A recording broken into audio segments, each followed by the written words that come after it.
Ambos vivieron hace muchos siglos, separados por el tiempo y la distancia. Uno de ellos nunca experimentó la muerte. El otro tuvo un final muy triste. Ambos fueron utilizados poderosamente para llamar de regreso a una nación a rendir absoluta lealtad a su Dios, en una época de crisis y oscuridad espiritual.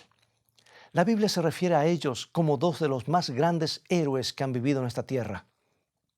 ¿Existe algún paralelismo en sus vidas y mensaje con la última generación que vivirá antes del regreso de Cristo? Toma tu Biblia. Hoy lo usaremos con frecuencia. Mantente en sintonía y en unos segundos más abordaremos este relevante tema profético.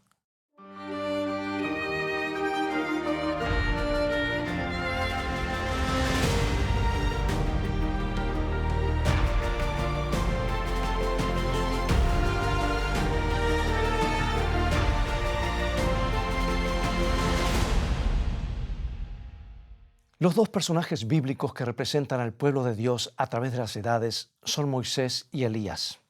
El primero, símbolo de todos aquellos que pasarán al descanso antes del regreso de Cristo y que serán resucitados y trasladados a la gloria. El segundo, símbolo de todos aquellos que no experimentarán la muerte y que estarán vivos cuando Jesús regrese y ascenderán con Jesús. En el libro primero de Reyes, capítulo 17 y 18, tenemos la historia de Elías, quien restauró la verdad en un tiempo de apostasía cuando la nación de Israel había ido en pos de dioses paganos, dejando a un lado la adoración del verdadero Dios creador del universo. Y en la vida y ministerio de Elías encontramos un paralelismo asombroso con otro personaje del Nuevo Testamento que Dios levantó en un tiempo de oscuridad para traer de regreso al pueblo de Dios hacia el ministerio del Mesías. El Antiguo Testamento cierra con esta promesa, con la promesa de que Elías vendría antes del día del Señor. Y leo en Malaquías capítulo 4, versículos 5 y 6. He aquí yo os envío el profeta Elías antes que venga el día de Jehová, grande y terrible. Él hará volver el corazón de los padres hacia los hijos, y el corazón de los hijos hacia los padres, no sea que yo venga y hiera la tierra con maldición. Juan el Bautista fue el cumplimiento parcial de esta profecía. Juan el Bautista fue a quien Dios llamó para preparar el camino para la primera venida de Cristo. Y leemos esto en San Mateo, capítulo 11, versículos 11 al 14. De cierto os digo, entre los que nacen de mujer no se ha levantado otro mayor que Juan el Bautista, pero el más pequeño en el reino de los cielos, mayor es que él. Desde los días de Juan el Bautista hasta ahora, el reino de los cielos sufre violencia y los violentos lo arrebatan. Porque todos los profetas y la ley profetizaron hasta Juan. Y si queréis recibirlo, él es aquel Elías que había de venir. O sea que Jesús claramente dijo que Juan el Bautista fue Elías o la personificación de Elías. Aquí Jesús estaba refiriendo al cumplimiento parcial de la profecía de Malaquías 5. Juan el Bautista, al igual que Elías de antaño, fue levantado para una misión específica en un tiempo de crisis. Sin embargo, la profecía de Malaquías también nos menciona el día grande de Jehová, grande y terrible. No hay dudas que es una mención de la segunda venida de Cristo a esta tierra. Y ahora la pregunta que debemos hacernos entonces es, ¿habrá un tercer Elías que surgirá justo antes del regreso de Cristo con un mensaje específico de reparar el altar de la verdadera adoración y llamar de regreso al pueblo de Dios a adorar al Creador y a una lealtad absoluta? Eso es lo que parece indicar el texto. Y eso es justamente lo que menciona el último libro de la Biblia. De la misma manera como Elías vino para restaurar todas las cosas, igualmente vendrá Elías antes del día de Jehová. ¿Será esta vez una persona como el Elías literal o Juan el Bautista? ¿O será un pueblo que va a todo el mundo con el mismo mensaje y poder de Elías? Vayamos a los dos primeros Elías y veamos lo que Jesús y la Biblia dicen acerca de ellos. Y antes de terminar, veremos el paralelismo con el Elías final profetizado en el Antiguo Testamento. Comenzamos, hoy usaremos la Biblia extensamente, San Mateo 17, versículos 11 al 13. Respondiendo Jesús les dijo: a la verdad, Elías viene primero y restaurará todas las cosas. Mas yo os digo que Elías ya vino y no le conocieron, sino que hicieron con él todo lo que quisieron. Así también el Hijo del Hombre padecerá de ellos. Entonces los discípulos comprendieron que les había hablado de Juan el Bautista. Si en los tiempos de Jesús había muchas cosas que restaurar, la pregunta es: ¿habrá algo que restaurar en nuestros días después de siglos de error y oscuridad producidos por la supresión de la palabra de Dios? Elías finalmente no será solo un hombre, sino un pueblo que va a todo el mundo. Porque según San Mateo 24:14, nos dice Jesús: y será predicado este evangelio del reino en todo el mundo para testimonio a todas las naciones, y entonces vendrá el fin. Aquí vemos un mensaje global, predicado a cada habitante del planeta antes del regreso de Jesús. En otras palabras, la verdad por tantos años olvidada, finalmente restaurada en los corazones de aquellos que escuchen y estén dispuestos a aceptar las buenas nuevas del reino de los cielos.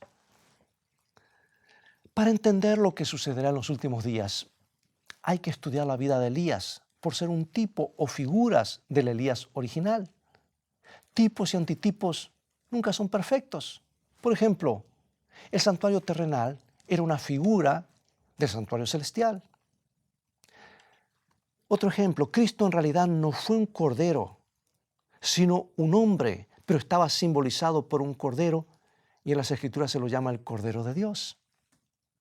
Estudiaremos este paralelismo y veremos cómo la historia vuelve a repetirse casi en sus detalles. Así que ajustate el cinturón, porque entraremos en algo maravilloso. En tiempo de Elías nos dice la Biblia que el rey Acab y el pueblo comenzaron a adorar al dios pagano Baal e hicieron lo malo ante los ojos de Dios. También nos presenta detalles de lo que ocurrió durante esa apostasía de 3 años y medio. Durante ese periodo no hubo ni lluvia ni rocío. Y aquí está, primer libro de Reyes, 17, versículo 1. Entonces Elías dijo a Acab: vive Jehová, Dios de Israel, en cuya presencia estoy, que no habrá lluvia ni rocío en estos años, sino por mi palabra. ¿Sabes que Jesús se refirió a este periodo del Nuevo Testamento? Porque en San Lucas capítulo 4, versículo 25, Él dijo: y en verdad os digo que muchas viudas había en Israel en los días de Elías, cuando el cielo fue cerrado por 3 años y 6 meses, y hubo una gran hambre en toda la tierra. Ahora la lluvia, amados, representa la enseñanza de Dios. El rocío representa el razonamiento de Dios. Ambos ejemplos se encuentran en la Biblia. Esto quiere decir que en ese periodo las tradiciones tomaron lugar de la palabra de Dios. Veamos el libro de Deuteronomio, capítulo 32, versículo 2. Dice: goteará como la lluvia mi enseñanza, destilará como el rocío mi razonamiento, como la llovizna sobre la grama y como las gotas sobre la hierba. O sea que lo que produce sed es la falta de la palabra de Dios. Ahora veamos otro versículo más, porque la Biblia se explica a sí misma. En Amós, capítulo 8, versículos 11 al 13. He aquí vienen días, dice Jehová el Señor, en los cuales enviaré hambre a la tierra, no hambre de pan ni sed de agua, sino de oír la palabra de Jehová. E irán errantes de mar a mar, desde el norte hasta el oriente. Discurrirán buscando palabra de Jehová y no la hallarán, desmayarán de sed. Es interesante notar que este mismo periodo de 3 años y medio o 1260 días proféticos están mencionados en los libros de Daniel y Apocalipsis 7 veces, de 3 diferentes maneras, como el gran periodo de apostasía o separación de Dios, de la verdad de Dios, conocido comúnmente como la Edad Oscura o Edad Media, que va específicamente, porque la Biblia lo dice, del año 538 al año 1798, exactamente cuando la palabra de Dios fue reemplazada por la tradición. Y de acuerdo a la Biblia, un día en la profecía representa un año literal. Y eso lo puedes ver en Números 14:34 y en Ezequiel 4:6. Por lo tanto, esos 1260 días proféticos equivalen a 1260 años literales. Sigamos con el paralelismo. El rey Acab se casó con Jezabel, la hija de Ed-Baal, sumo sacerdote de Baal. Ella fue quien introdujo la apostasía en Israel. De paso, Baal era el dios Sol, adorado en domingo, el día del sol. O sea que eso ya viene de mucho tiempo. Y se dice de Acab en 1 de Reyes, capítulo 16, versículo 31. Porque le fue ligera cosa andar en los pecados de Jeroboam, hijo de Nabat, y tomó por mujer a Jezabel, hija de Ed-Baal, rey de los Sidonios, y fue y sirvió a Baal y lo adoró. Ahora, siguiendo el paralelismo, en Apocalipsis 2 y 3, se presentan las 7 iglesias. Cada una de estas iglesias eran iglesias literales, pero también representan una etapa en la historia de la iglesia de los días cuando Cristo la fundó hasta el tiempo del fin. Y el período de la historia de Tiatira corresponde justamente a la gran apostasía medieval de 3 años y medio proféticos, o sea, 1260 años literales, que van del año 538 al año 1798. Y en Apocalipsis capítulo 2, versículos 18 y 20, encontramos la reaparición de Jezabel, una Jezabel simbólica que introduce un sistema falso de adoración y salvación. De paso, una mujer en la profecía bíblica representa una iglesia. Y dice así: y escribe al ángel de la iglesia de Tiatira: tengo unas pocas cosas contra ti, que toleras que esa mujer Jezabel, que se dice profetiza, enseñe y seduzca a mis siervos a fornicar y a comer cosas sacrificadas a los ídolos. Bueno, resulta que Jezabel ya había muerto hacía siglos, pero aquí surge una Jezabel espiritual. Evidentemente está hablando que durante esos 1260 años estaría ocurriendo algo similar a lo que ocurrido en los tiempos de Elías. Ahora mira, Jezabel estaba casada con el rey Acab y logró el respaldo del rey para llevar adelante sus propósitos. El rey representa aquí el poder político. Jezabel, la mujer, representa la iglesia. Y la iglesia y el poder político se casaron, por decir así. La iglesia de Dios se casó con el Estado. El cristianismo llegó a ser la religión oficial de la mayor parte del mundo occidental y contó con el apoyo de los gobiernos. Regresando a la historia, vemos que Elías huye al desierto. Dios milagrosamente le proveyó alimentos a través de cuervos y a través de una mujer. Dios lo protegió mientras las fuerzas confederadas de Acab lo buscaban para matarlo. Elías, en este caso, representa la verdad que se escondió por 3 años y medio, o sea, 1260 días o años. Y en Apocalipsis 12:6, amados, encontramos que la iglesia huyó al desierto y allí Dios la sustentó milagrosamente por 1260 días o años proféticos. Y dice así, Apocalipsis: y la mujer huyó al desierto, donde tiene lugar preparado por Dios para que allí la sustenten por 1260 días. Y aquí hay algunos símbolos que tenemos que descifrar que están explicados en la palabra de Dios. Tierra, desierto, en la profecía representa lugar poco habitado. Por otro lado, ríos, aguas, en la profecía representa gente, multitudes. El dragón o Satanás durante esa época intentó la destrucción de la iglesia. Pero dice Apocalipsis 12 que la tierra ayudó a la mujer. En este caso, las montañas de Europa, los lugares pocos habitados del planeta, incluyendo las costas de Norteamérica, llegaron a ser el refugio de miles que huían de la persecución política religiosa de Europa durante la Edad Media. Y ahora resulta que por 3 años y medio Acab busca a Elías. Y casi al final de ese periodo Elías se presenta. Y Acab entonces lo acusa de la sequía que estaban padeciendo. Elías le dice que es por él, por Acab y su apostasía, que todo eso acontecía. Y escucha bien, fue un poco antes del fin de los 3 años y medio que Elías se presentó y comenzó la restauración de la verdad, la cual llegaría a su totalidad. Pero Apocalipsis nos presenta el mismo cuadro. Durante los 1260 años la verdad estuvo escondida. La salvación por las obras, la adoración de imágenes, la adoración de santos, ahora reemplazaron la verdadera adoración y el plan de salvación. Pero justo un poco antes del fin de esos 1260 años, que sería alrededor del año 1798,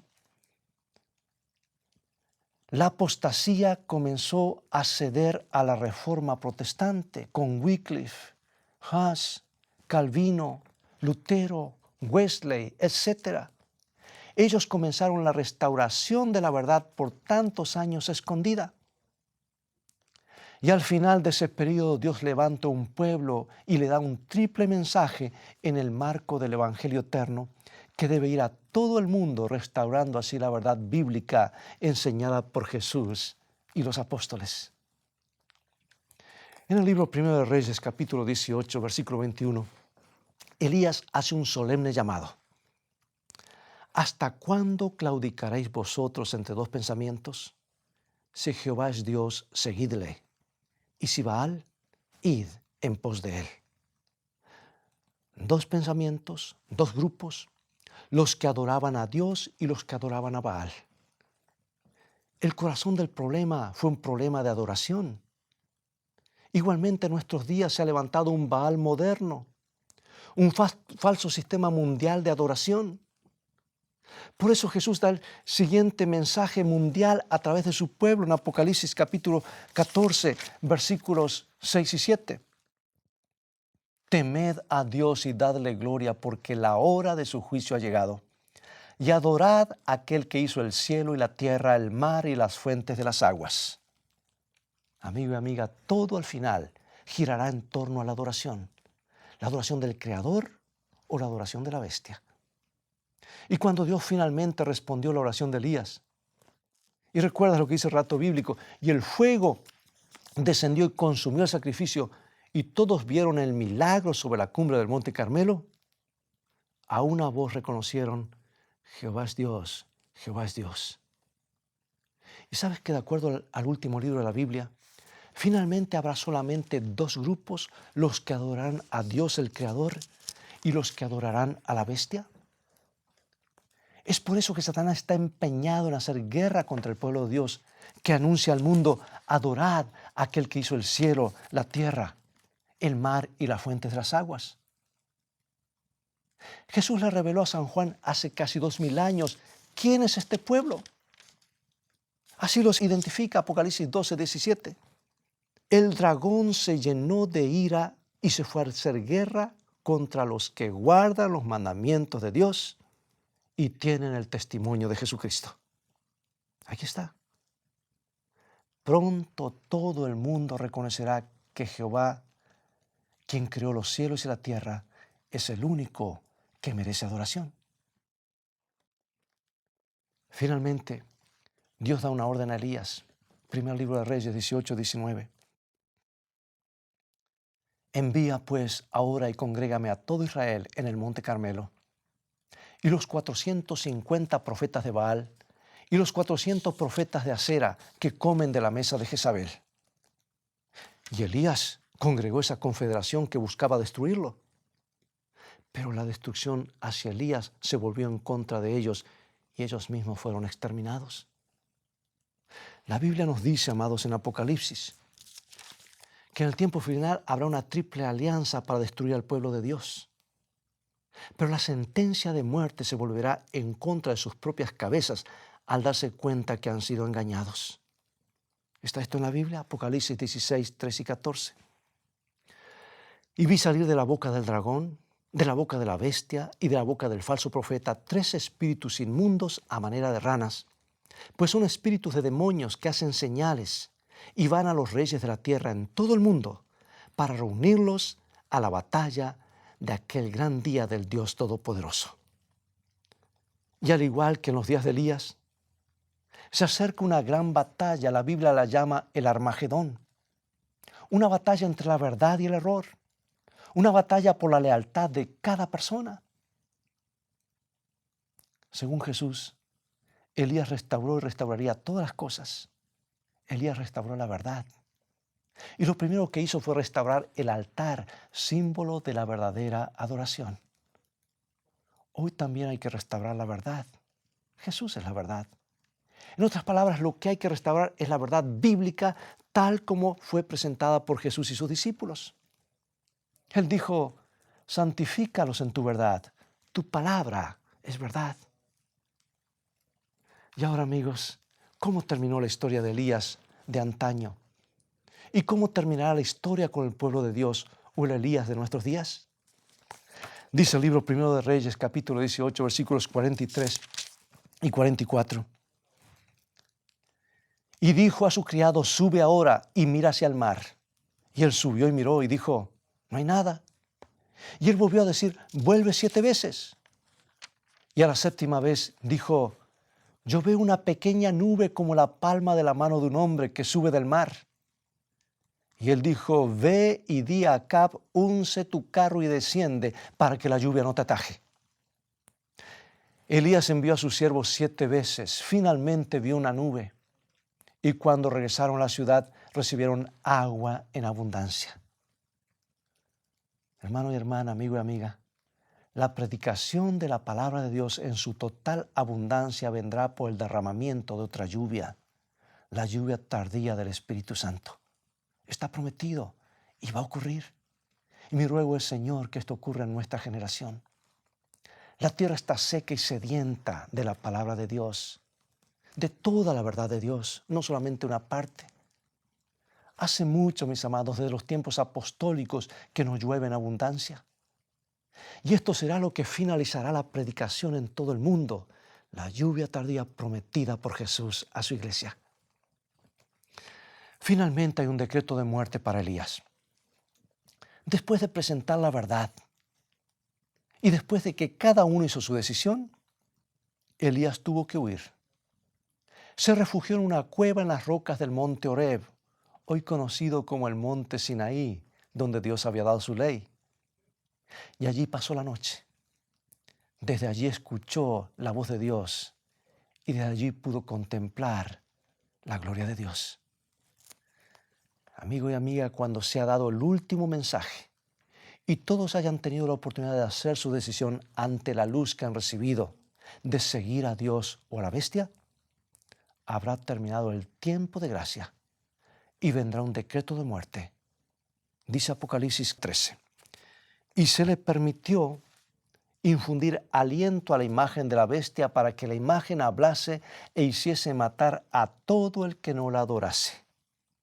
Sí, habrá que huir, como lo hizo Elías, pero el pueblo de Dios encontrará refugio en la roca de la eternidad. Allí pasará la noche, símbolo de las tinieblas espirituales que cubren el mundo, y desde allí escucharán la voz de Dios. Y cuando todos los que se encuentren de pie en el monte de Sión, símbolo de la iglesia, podrán ver la gloria de Dios cara a cara. Juan lo vio en visión, Apocalipsis 14:1. Después miré y aquí el Cordero estaba en pie sobre el monte de Sión y con él 144,000 que tenían el nombre de él y el de su Padre escrito en su frente. Finalmente, ¿cómo terminó Elías? Vamos a 2 de Reyes, capítulo 2, versículo 11. Y aconteció que yendo ellos y hablando, he aquí un carro de fuego con caballos de fuego apartó a los dos, y Elías subió al cielo en un torbellino. Elías no murió después de finalizar su misión. Dios le dijo, desciende al valle, y envió del este con caballos una carroza de fuego, ángeles, que descendió hasta abajo. Un ángel invitó a Elías a que entrara a la carroza. Dios amó tanto a Elías que le dijo, tú puedes entrar. y fue trasladado a la gloria sin ver la muerte. Y ahora pregunto, ¿qué sucederá con el último pueblo de Dios, la última generación sobre la tierra? La iglesia remanente no es la mayoría, es el grupo que dice que tiene la fe de Jesús y guarda sus mandamientos, así lo describe San Juan. También llamado a los 144,000 israelitas espirituales, que en realidad es una multitud que nadie podía contar, porque eso es lo que dice más adelante. Al igual que Elías, muchos nunca experimentarán la muerte. Y en Apocalipsis 19, versículo 14, nos dice que Dios envía caballos blancos del cielo oriental. Dice, los ejércitos celestiales, vestidos de lino finísimo, blanco y limpio, le seguían en caballos blancos. Ejércitos celestiales vienen del este cósmico como reyes del cielo. Descienden a esta tierra para liberar al pueblo remanente y llevarlos a la gloria eterna. Finalmente se escuchará resonar el grito de triunfo largamente acariciado por cada hijo de Dios. He aquí, este es nuestro Dios. Le hemos esperado y nos salvará. Tú y yo, querido amigo y amiga, tenemos que estar en ese grupo. Tú y yo, al igual que Elías, podemos ponernos de parte de la verdad. Y al igual que Elías, podemos ser trasladados al cielo cuando Jesús venga en gloria por segunda vez. ¿No es algo digno de luchar por esto? Sí, vale la pena. Para eso fuimos creados. Debemos creer y aceptar este mensaje que nos hace lo que somos y nos prepara para la eternidad. Estudiemos la vida de Elías. Su experiencia debe ser nuestra experiencia. Dios nos bendiga. Acompáñame en oración. Padre Celestial, al igual que Elías, ayúdanos a ser leales a ti en este momento de crisis y tinieblas. En medio de esta sequía e indiferencia espiritual, envía la lluvia prometida. Y finalmente, cuando venga tu Hijo en gloria, queremos ser trasladados para estar contigo para siempre. En el nombre de Jesús oramos. Amén. Bien, amigos, ha llegado el momento de despedirnos y espero que el programa de hoy haya sido una bendición en tu vida. Si estás interesado en estudiar más temas proféticos de los libros de Daniel y Apocalipsis, o si deseas volver a ver este programa, visítanos en nuestro sitio de internet escritoestá.tv. Allí podrás obtener una variedad de estudios bíblicos y otros materiales audiovisuales. Dios te bendiga y te guarde, y recuerda, escrito está, no solo de pan vivirá el hombre, sino de toda palabra que sale de la boca de Dios.